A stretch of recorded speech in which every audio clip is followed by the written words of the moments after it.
Part 3, DHS and Dependency Court System Overview. As a foster parent, there are many DHS staff you may interact with. Each staff member serves a different role in their interactions with you as a foster parent. These are some of the DHS staff you may come in contact with. A CPS worker. These are the people that evaluate the child's safety in the parent's home. They provide initial services to keep the child safe. This may include removal from the home if necessary. They also need to present the case to the court for review. Then you have your caseworkers, also known as a permanency worker. These are the people that provide ongoing services to meet the child's needs. They provide services to the parents to help them address why the child's in care. They also present the child's case to the court for review. Certifiers and adoption workers. These are the people that evaluate relatives and general applicants for the purpose of providing foster or adoptive homes. The SSAs, also known as a social service assistant. These people provide supervised visits between parents and children. They can also sometimes help with transportation for those visits. Additional team members are supervisors. Each DHS caseworker has a supervisor that is responsible for reviewing the case plan, decisions, and services. Decisions are made with input from the team. The Child Welfare Program Manager. These are people that are responsible for all staff in the local office. If you are unable to obtain a response from the caseworker or their supervisor within a reasonable time, please contact the Child Welfare Program Manager for assistance. The Child Welfare District Manager. These are people that are responsible for all staff in a geographical area, usually within county borders.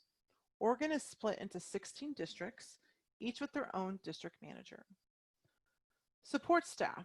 These are essential employees who provide administrative support for certifiers, caseworkers, and SSAs and supervisors. They keep track of records, coordinate training registration, and process payments, and much more. Now you'll see a visual of the 16 districts in the state of Oregon. Next, we're going to talk about the juvenile dependence hearings. When a child is placed in foster care, the Juvenile Dependence Court, sometimes referred to as a family court, is involved in overseeing the case and making all the final decisions regarding the case. DHS is required to provide notice to the foster parent of every court hearing concerning the child and their care. The following is a general timeline of court hearings that take place during the case. The shelter hearing. The shelter hearing occurs within 24 hours after a child is placed into care. A petition is filed with the courts alleging abuse or neglect that occurred that resulted in the removal of the child. The court will decide if the child can safely be placed with the parent or if the child will continue in temporary foster care. Then there's a discovery hearing, a settlement conference, also known as a status. This hearing occurs 30 days of the child coming into foster care. At this time, the parent can admit or deny the allegations of the abuse that is in the petition. If the parent admits to the allegations, the court takes jurisdiction and will issue rulings regarding the case plan, services, timelines, and consequences of noncompliance. The next hearing that you see is a jurisdiction and dispositional hearing. This is also known as a trial at some times. This hearing occurs within 60 days of the child coming into care. If a parent has denied the allegations, evidence is presented to the court to make decisions on the allegations that's in the petition. If the allegations are proven, the court takes jurisdiction and will issue rulings regarding the case plan, services, timelines, and consequences of noncompliance. The next section that you see talks about the CRB. This is a review that happens within 6 months of placement. The Citizen Review Board looks at DHS Child Welfare efforts to ensure the case plan is appropriate and that timely and appropriate services are being delivered. Within 12 months of placement, there is another CRB review. No later than 12 months after jurisdiction or 14 months from placement, whichever is earlier, there will be an ask for permanency hearing. This is when the court decides on a plan for where the child will grow up. We're going to discuss a little bit more about the Citizen Review Board. The Citizen Review Board, this provides case review when a child is in substitute care every 6 months. The findings and recommendations of these reviews are submitted to the court. Key people in the court system is our judges. The judges oversee the court hearings and make rulings about what will happen in the case, including decisions about placements, services, and permanency planning. An attorney. The court often appoints an attorney to represent each legal parent and child. CASAs. This stands for the Court Appointed Special Advocate. These are volunteers with the legal obligation to give the court his or her opinion about the best needs for the child. Legal parties. You may hear this term legal party used. This refers to an individual who is a legal party to the case. Legal parties include the birth parents, DHS, and CASA. Foster parents are not considered a legal party to the case, but do have the right to appear and be heard at the court hearings. As a foster parent, you may have information that will help the court make decisions about the foster child in your care. Helpful information to share with the court includes the following. How has this child adjusted to your home? When was the last medical, dental, counseling appointments? And what were the results of them? The judge is interested in educational information, the dates of any school conferences you have attended, and the results of those conferences, especially if the child is receiving special education classes. Has there been any educational testing for the child? And who administered the testing and the results of this testing if it occurred? Behavioral information. The judge may want a brief description of the child's behavior in your home, any services the child is receiving to address behavioral difficulties, and who's providing these services and how often they're happening. Visitations. The court is very interested in visitations. The dates of the visit between the child and the child's parent or any other family members. If you are the one that's supervising visits, please be able to provide a brief description of the behaviors of the child and other family members that are present at those visits. Please describe only the behavior. Do not comment on the reasons you think this behavior is happening. A brief description of any arrangements for sibling visits, the dates of any telephone contact between the child and parents or any other family members the court would like to know. If you have recommendations, a brief description of any services you believe the child would benefit from and why you think they would benefit from them. Next, we're going to talk about ICWA. ICWA stands for the Indian Child Welfare Act, which is a federal law that passed in 1978. ICWA was passed in response to the high number of Indian children being removed from their homes by both public and private agencies. The intent of Congress under ICWA was to protect the best interest of Indian children and to promote the stability and security of Indian children and families. Why is it important for you as a foster parent to understand ICWA? Caseworkers must make several considerations when handling an ICWA case, including the following. Providing active efforts to the family. Active efforts would be to arrange for the best fitting, culturally appropriate services, helping families overcome obstacles to engage in those services, and following up with the family's impression on whether those services were successful and how these services met their needs, and do they need to change.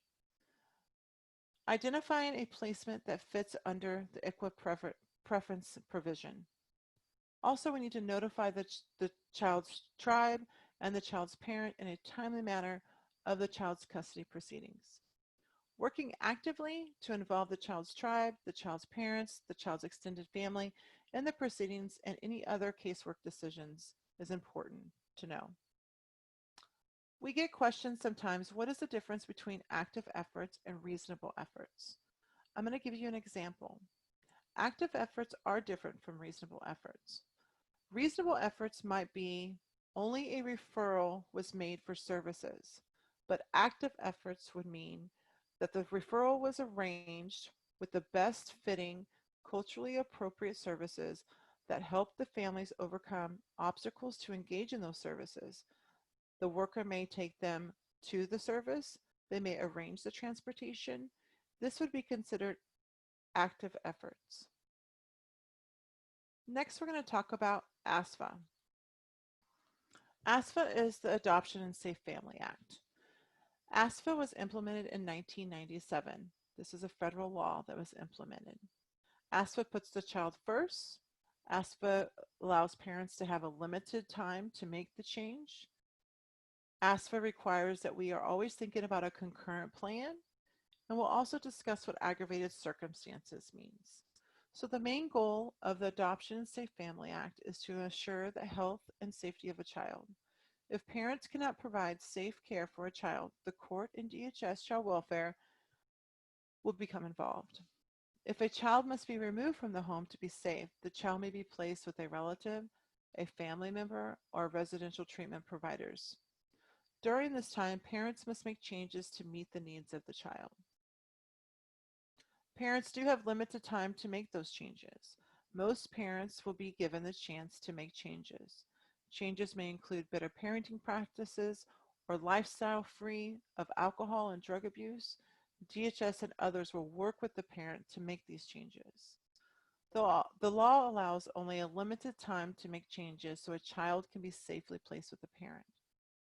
We have to be thinking about a concurrent plan.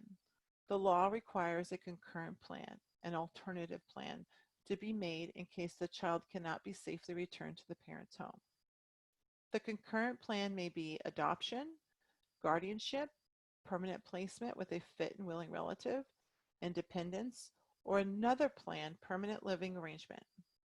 If a concurrent plan becomes the goal for the child, the court must approve that plan. Now we're going to talk about aggravated circumstances. A court may decide that a parent has done something that's very serious and has harmed the child or results in the death of a child. If so, the court may say that DHS does not have to work with that parent to return the child to that parent. And examples of this would be murder or possibly torture.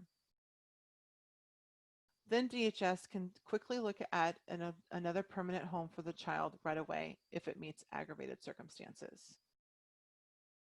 Next, we're going to talk about the child welfare case process and the case plan. So, the case begins when abuse or neglect is reported to the child welfare hotline, and CPS is assigned to investigate the concerns. After assessing child safety, if a child cannot remain safely in the home, the child is removed and placed in foster care. When a child is removed from their home, the primary plan is almost always reunification. The child's family works on a plan to be reunited with the child, and DHS works with the child's family towards reunification while also developing that alternative plan, such as a concurrent plan. If the family completes the reunification plan, the child returns home. If the family does not complete the reunification plan and the child cannot be safely returned home, DHS and the court have to implement the alternative permanent plan. An alternative permanent plan can include adoption, guardianship, living with a fit and willing relative, or another planned permanent living arrangement. I'd like to discuss sibling planning. DHS values developing and preserving sibling relationships. Siblings are placed together whenever possible. DHS is always seeking foster parents who can care for sibling groups. This ensures brothers and sisters can stay together. Children that are placed together with siblings may have less difficulties adjusting to their new home and have a greater sense of safety. Siblings initially placed together are more likely to remain together in their first placement and may also have a stable home in foster care. If siblings are unable to be placed together, DHS continues to make efforts to place these siblings together. DHS supports visits and contact between siblings when it is safe to do so. Next, we're going to talk about special considerations for relatives. Relatives are encouraged to attend court hearings, participate in case planning process, and also express their wishes about what they feel is in the best interest of the child. DHS encourages safe family connections between foster children and their relatives. Family connections can include visits, letters, phone calls, or other methods of contact that is approved by the caseworker. Now we're going to talk about visitations. Visitations are important. DHS must ensure a child, the parent, and each sibling that is in foster care are able to visit one another while in care, as often as reasonable and necessary to support and enhance the attachment to each other. The caseworker must create a visit and contact plan that assures the child or young adult's safety. The caseworker must provide a copy of the visit plan and contact plan to the parent or guardian. If the child is of as age and developmentally appropriate, the child may also receive a copy of the visitation and contact plan, as well as any other person that participates in the visit and contact plan. Visits and contact with biological parents is vital to foster children. Visits are typically weekly or more often. Foster parents are asked to transport children to and from visits with parents when at all possible.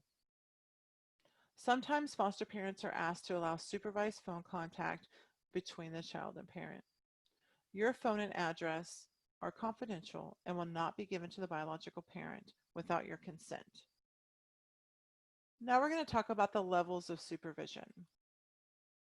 Unsupervised visitations. This is when a parent is demonstrating the increased protective capacities and decreased diminished protective capacities.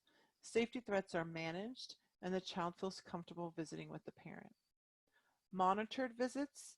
This is when a parent is demonstrating mostly enhanced protective capacities and diminished protective capacities are decreasing.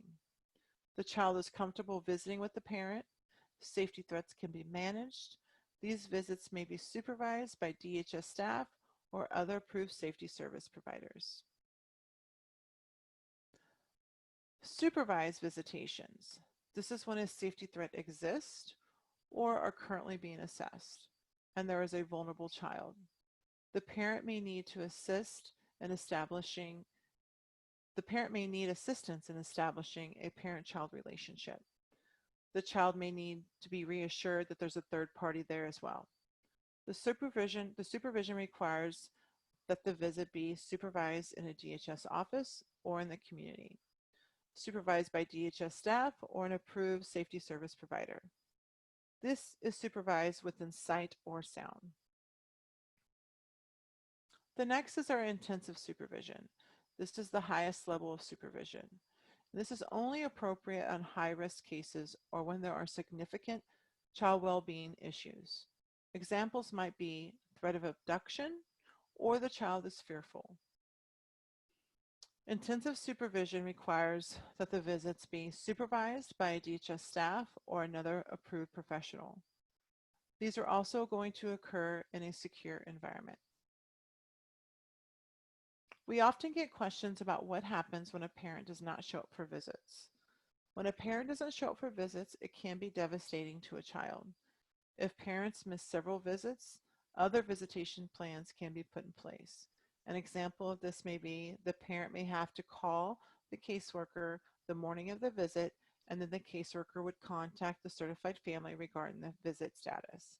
Another example may be that the parent has to be at the DHS office prior to the child being picked up for that visitation. This concludes our session 3. Thank you and have a nice day.